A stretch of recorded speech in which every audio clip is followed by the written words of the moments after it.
Salut à tous, c'est Janvier. Regarde, ici, ma liste de téléphones. Du plus petit au plus grand, tu vois. À ton avis, c'est lequel le plus récent? Est-ce que c'est celui-là? On dirait celui-là, le Pixel 6, intuitivement. Alors celui-là, le Big Phone, ça va pas être le cas, c'est pas possible. Là, j'ai le premier iPhone.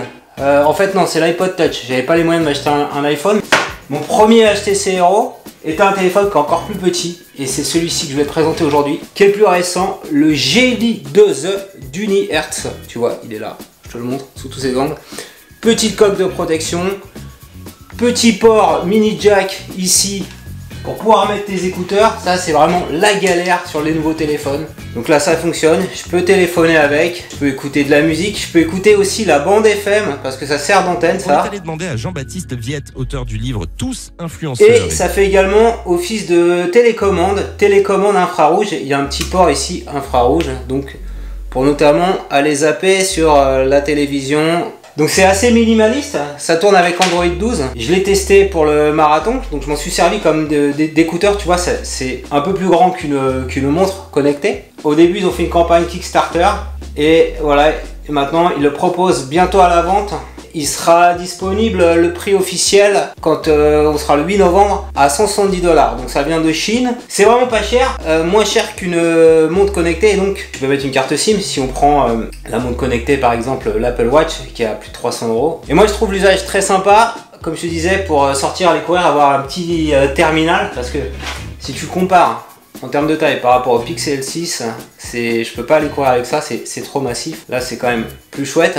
Donc Android 12, 64 Go de stockage, une micro SIM, tu la mets ici, petite coque de protection, donc tout est livré avec. Tu as aussi un petit écran ici pour pas casser, une petite que tu colles, hein, un petit sticker que tu colles transparent. Et l'avantage de cet écran minimaliste, alors tout fonctionne, hein, YouTube, tout ça, alors c'est sur des petits écrans, c'est que ça quand même ça t'encourage pas à aller sur les réseaux sociaux. Donc ça peut être pas mal, on revient à l'essence finalement des petits premiers téléphones, les petits feature phones que j'avais là, j'ai encore le Big Phone qui ressemble un petit peu au Nokia, tu vois. Tu as l'écran tactile, il réagit parfaitement bien. Alors faut pas avoir de gros doigts, ça c'est clair. On arrive très bien à taper, donc voilà, je navigue avec. Comme ça, ici j'ai tous les raccourcis, je vais sur YouTube. Je lance ma dernière vidéo qui est justement ici. On ignore les annonces. Salut à tous, c'est Janvier et je vais te montrer comment Superman. Donc on va, tu vas pouvoir devenir que ça marche bien. C'est un personnage de fiction. Un marathonien au futur. Pas de problème. Le loup de Wall Street. Je peux facilement, je te montre, c'est intéressant. Appeler quelqu'un, on va voir si elle répond, mon épouse. Donc on a un petit bouton, lancer l'enregistrement, enregistrer. Comment ça va Jonathan? Bien. On va aller faire quoi là bientôt? On va aller jouer au foot. C'est pour ça que j'ai mon maillot, c'est un beau maillot. C'est le maillot, tu te souviens? Quel club je t'ai dit? T'as un doute? Hein? Flamenco. Flamengo? C'est quoi? C'est quel pays? Brésil. Brésil, et quelle ville, allez? Rio. Rio de Janeiro. Pourquoi Rio de Janeiro? Janeiro, c'est janvier, en portugais. Voilà. Allez, je t'embrasse à toutes. Bisous. Donc voilà, ça marche parfaitement. Et on va faire un petit SMS. Juste pour te montrer quand même, je pense que c'est important de faire des démos. Je fais salut. Donc toi, c'est petit, mais on arrive quand même à se débrouiller. Et puis, alors, il y a l'aide ici qui est... Et au pire des pires, tu le fais avec la voix, là, avec le micro. Appuyé de manière prolongée. Salut, c'est Janvier, comment ça va? Alors là, il envoie un vocal, tu peux envoyer un vocal.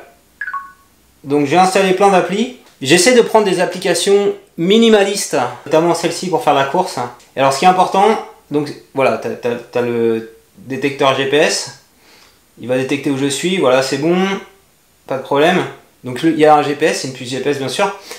Et donc je vais la retester parce que j'avais fait des premiers essais. Par défaut, il te met un économiseur de batterie. Donc il kill l'app à chaque fois parce qu'elle consomme trop de batterie à cause du GPS. Alors je te montre que j'ai pu courir une demi-heure sans problème avec l'application de course. Voilà ce que ça génère. Alors ça c'est via une autre application qui s'appelle Rolife. J'ai exporté mon parcours.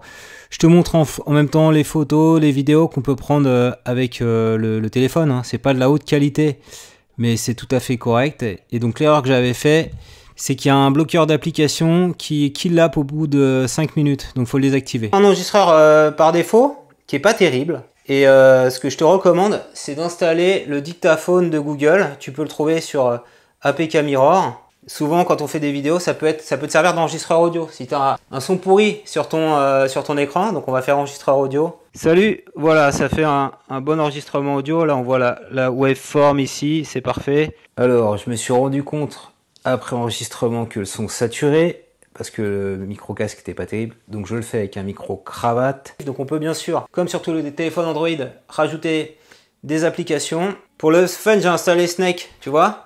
Ça te fait la même interface et donc c'est adapté au petit écran que les Nokia. Alors, normalement, il y avait une musique, non, Snake? Non, je sais plus. On jouait à ça, on était tout fou et voilà. Game over pour moi. On peut bien sûr filmer le setup.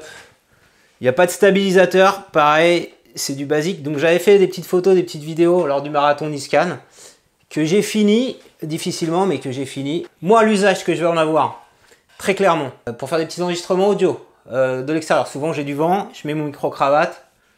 Comme ça, j'ai un son de près, j'ai pas besoin d'avoir un enregistreur. Ça, c'est super.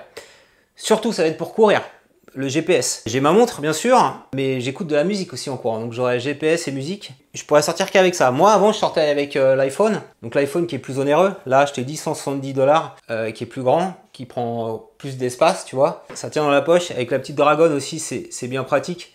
Si tu vois, tu peux la resserrer et comme ça, t'es tranquille et tu regardes ton temps de temps en temps. Pas d'usage multimédia, enfin t'en as, mais tu vois, moi c'est justement c'est un téléphone qui va te permettre d'éviter d'aller sur YouTube, TikTok. Donc on peut aller sur Instagram, tout ça, aller checker ce qui se passe, mais c'est vraiment pas adapté pour aller poster des trucs. Le problème, ça marche, hein, mais on va pas s'amuser à publier du contenu. Donc on est plus sur un mode de consommation passif, plutôt de l'audio à favoriser, des usages simples. Podcast, l'appli Google Podcast, elle est très bien. Petit téléphone, pas cher, peut-être à offrir à Noël. Premier téléphone. Il faut sauter sur l'occasion, il y a une réduction tarifaire. 140 $, voilà.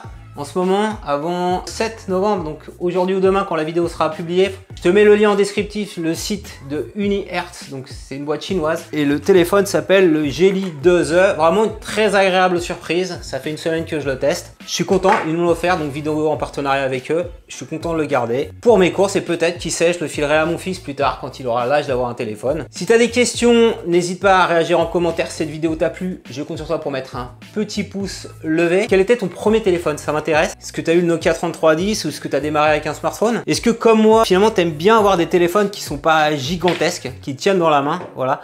Moi, en termes de préférence, j'aime bien la taille du iPhone SE 2020. Voilà, c'est un truc assez polyvalent, petit, pas cher, que je te recommande. Voilà, et je suis très content d'avoir pu le tester et te le présenter. Abonne-toi à ma chaîne YouTube pour recevoir chaque semaine un nouveau tutoriel.